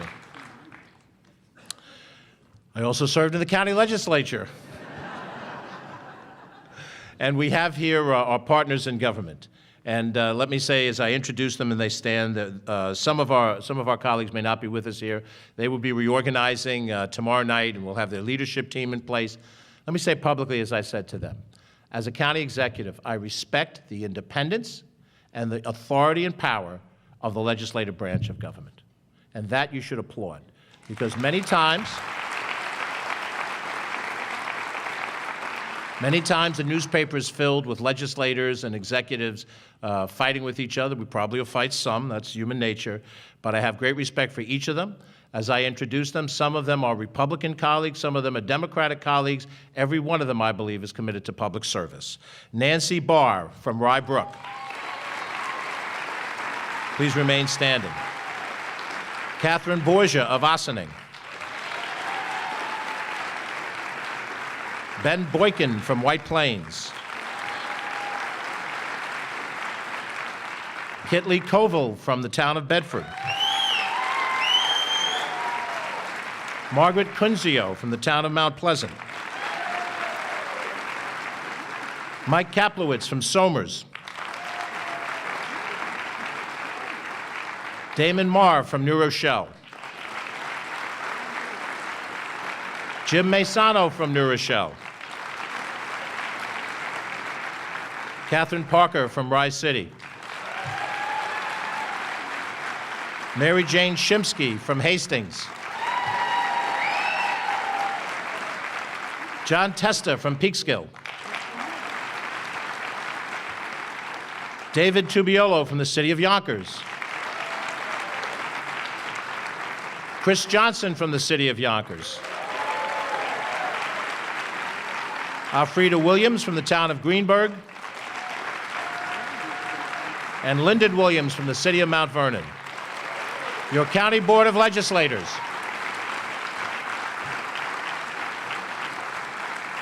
And I see in the audience some former members of the County Board of Legislators. I can't see everybody as I'm getting older now. I saw Marty Rogalski. Ron Tochi served in that. If you have served on the county legislature, please stand up as a former member and please receive our thanks.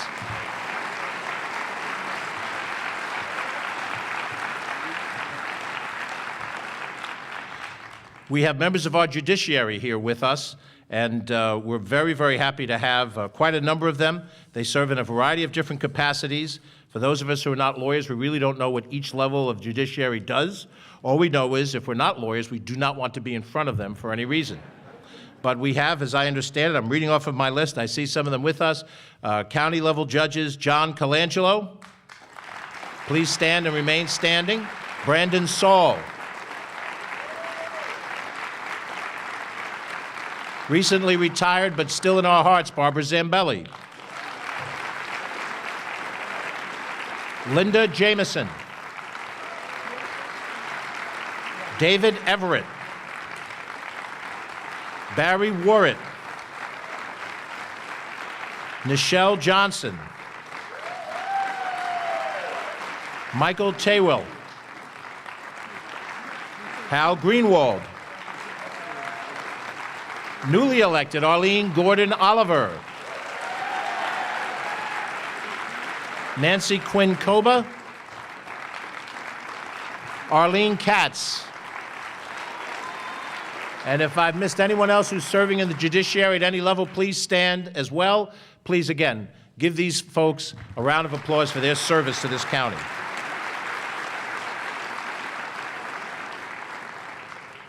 We have with us a gentleman who has served as county executive.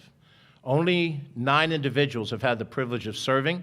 I'm the 9th, all of 7 days and 1 snowstorm under my belt.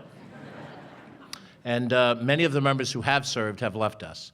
But we have with us the gentleman who served as county executive during my tenure as board chairman and on the County Board of Legislators, a friend and an advisor.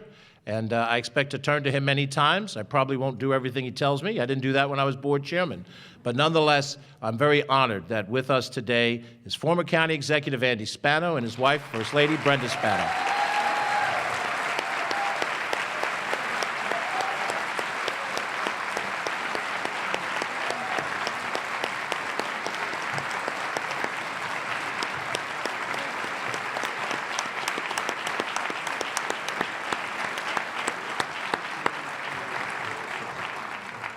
And although he's not with us today and we went through quite the political campaign, let me publicly state my respect for Rob Astorino and his service to this county. Please join me in a round of applause for Rob Astorino.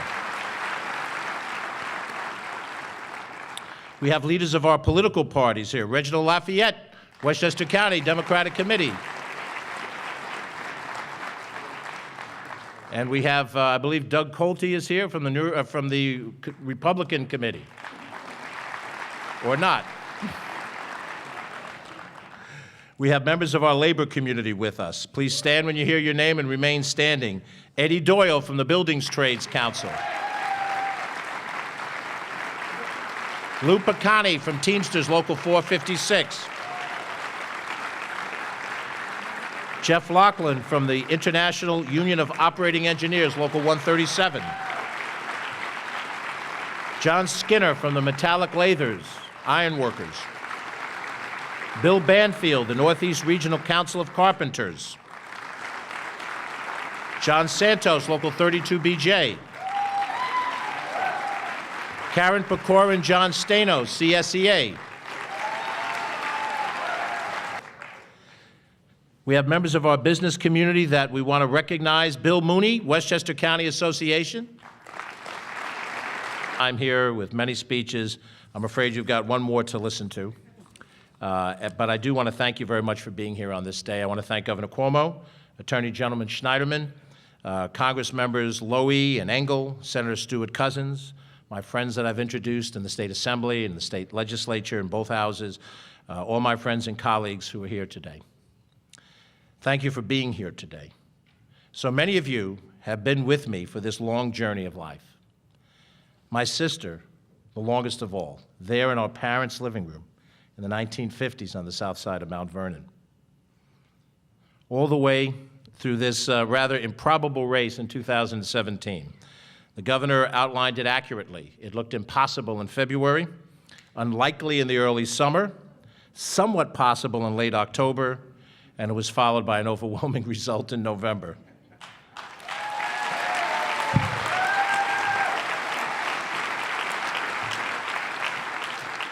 Who could know on the first of each month what was going to lay ahead by month's end? As my sister would be the first to tell you, I don't know how to swim, but I sure learned how to ride a tide. Stacked end on end, I've scrapped to win election to the Rise City Council. All those years ago, I went door to door to door, as you heard Nita always say. I won a county legislative seat that was never held by a person of my political party affiliation when I first ran. I had the opportunity to guide and govern the County Board of Legislators when no one of my party had ever done that prior to me, and I had a razor-thin margin of 9 votes to 8. And then on through party leadership, both houses of the state legislature, including through 3 brutal state Senate races where I was outspent, but I was never outworked. So here I am, an overnight success story, 30 years in the making.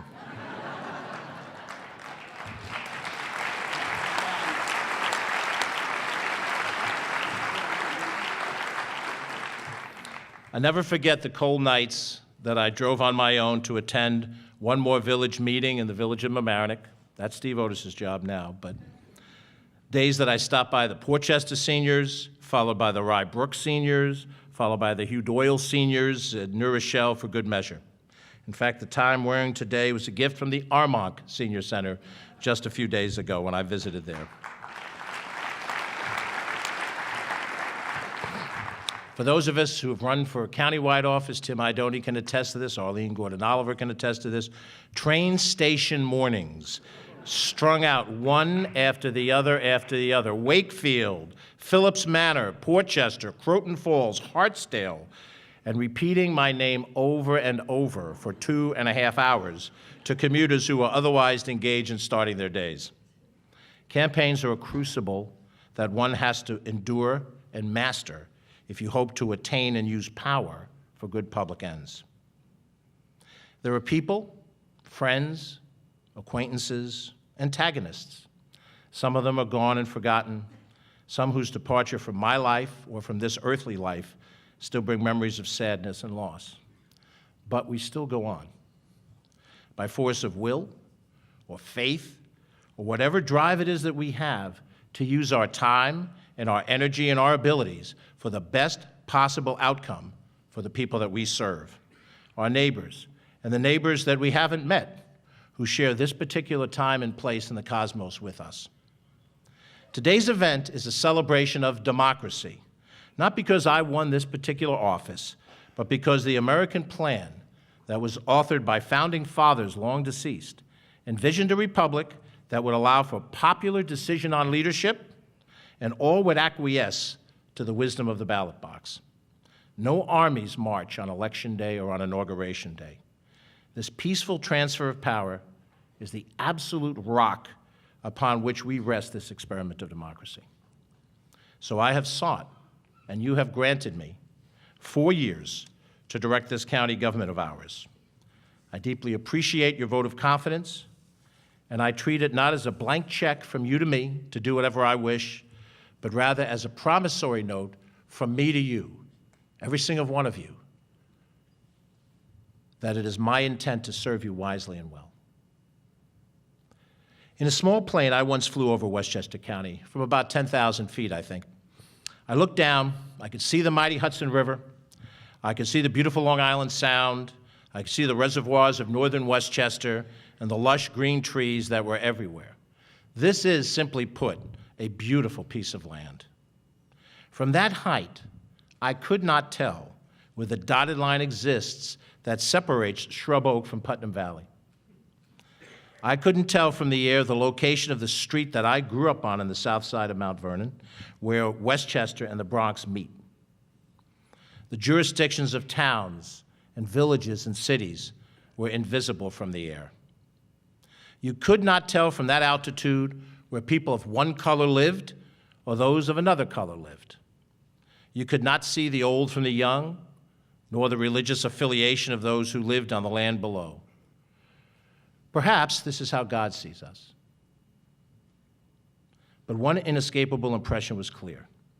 We are all on this patch of land together. The strong and the weak, the skinny and the fat, the wise and the foolish, we're all together under that blanket of green. This is how I have tried to represent people in the 4 legislative bodies that I've served in, and now how I hope to govern as county executive, that we are all in this together.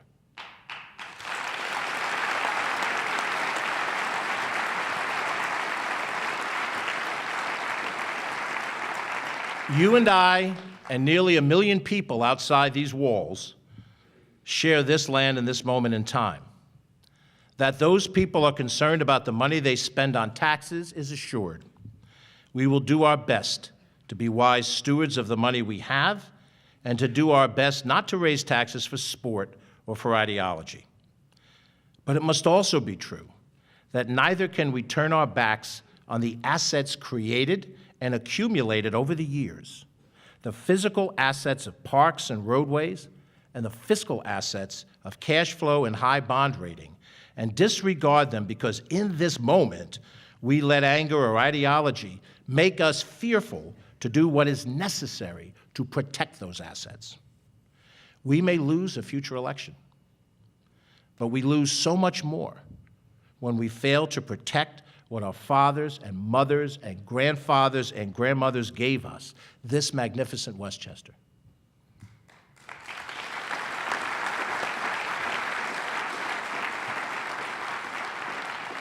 We can lose that Westchester if all we worry about is today's needs and desires. We have to be bigger than the moment we're in. We can't be captive of the moment. We have to do what is practical and pragmatic and correct for the long run, not just the next election. There are people of resources in this county, and we want to keep them here.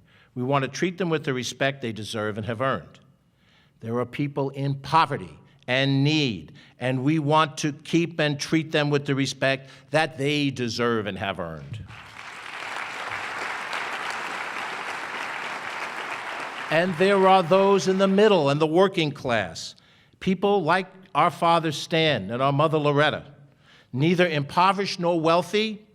We want to keep them and treat them with the respect that they deserve and have earned.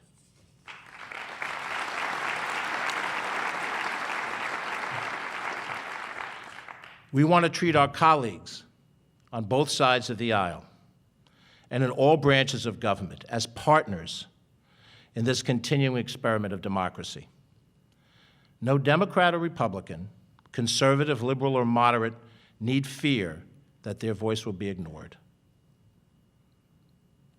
But those voices, all of our voices, should show respect for all other voices. When we raise rudeness to a right, we work at destroying this fragile democracy.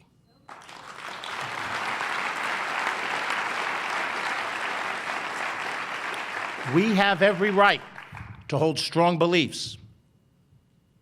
But when we turn strong beliefs into insulting, accusatory rhetoric, we pit neighbor against neighbor. It is tearing our country apart, and we cannot let it tear our county apart.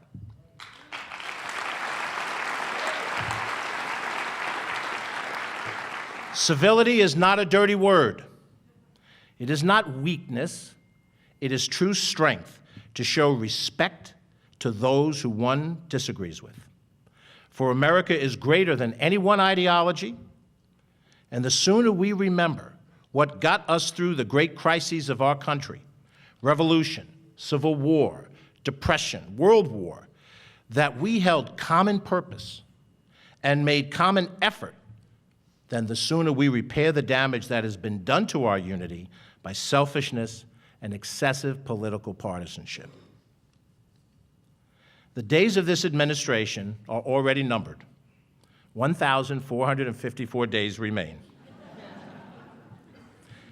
I have stood quietly in the lobby of the 9th floor of the county office building, where pictures of my 8 predecessors look down on me. Some of them I knew well, some of them to me are only historical names. Each of them in their own time held this job. They advanced their agendas, they ruled, and were replaced. So it will be with me. In a snap of the fingers, my time in this job will be done too. So let us use each day with urgency. Let us ensure that our finances are sound. Let us ensure that our facilities are repaired and maintained. Let us ensure the services that we must deliver are done well daily, effectively and efficiently in honesty. Let us debate the issues before us: the airport, playland, social services, the environment, housing, consumer protection, immigrant rights, and come to conclusion and decision. And let us do so in a spirit of mutual respect and cooperation.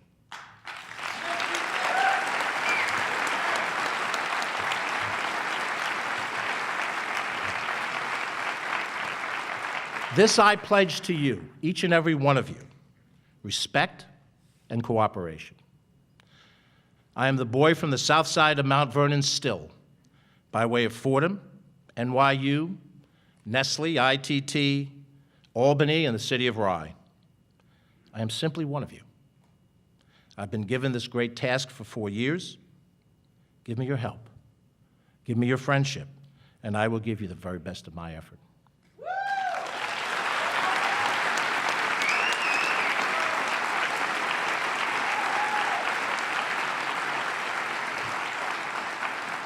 And if we do that together, we will have done our jobs as Americans and as citizens of Westchester. Thank you.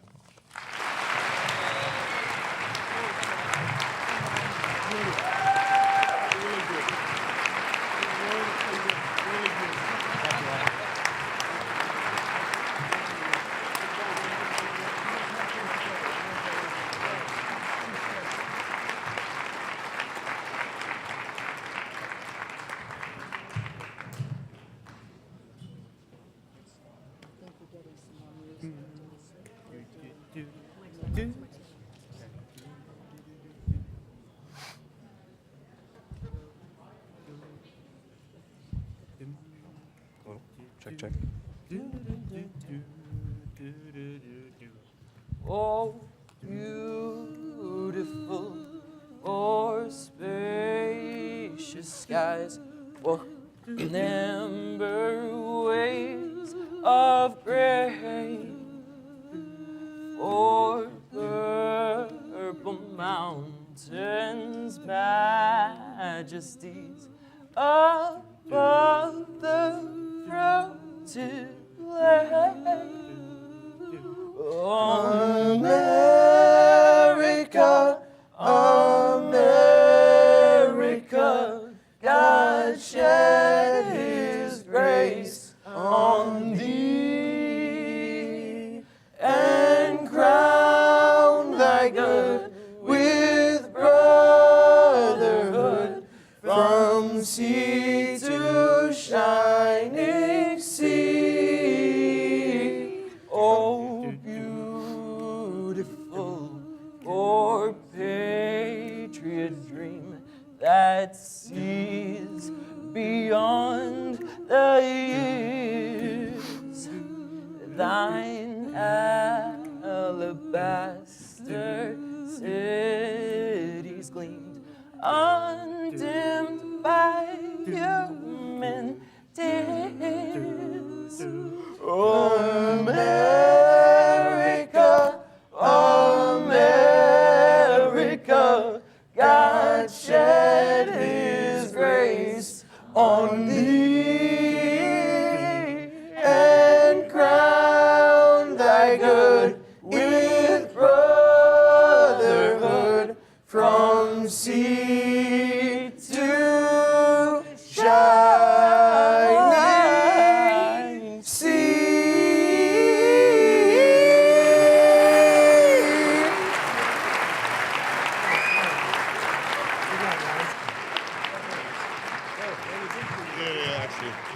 Let us remain standing very quickly. Also, too, again, we do celebrate the great accomplishments of George Latimer. Also, too, I just want to acknowledge, too, this election also engaged clergy, rabbis, imams throughout the county in order to, as well. We worked hard, too, in order to make this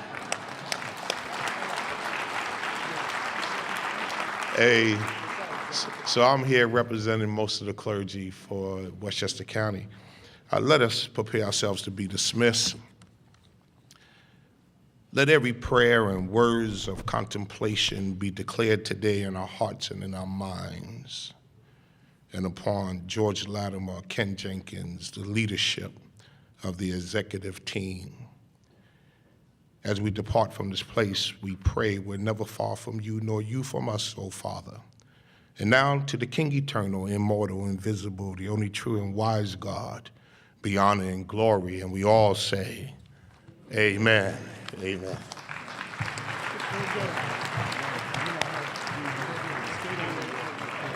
Well, As we close, I want to thank you all for joining us on this cold but magnificent day for the new Westchester County Executive's inauguration. And I just want us all to enjoy this day. All of you who rang doorbells, made phone calls, work hard. This is your election. Enjoy the day, and now we're all going to get to work. Have a great, great day. Thank you.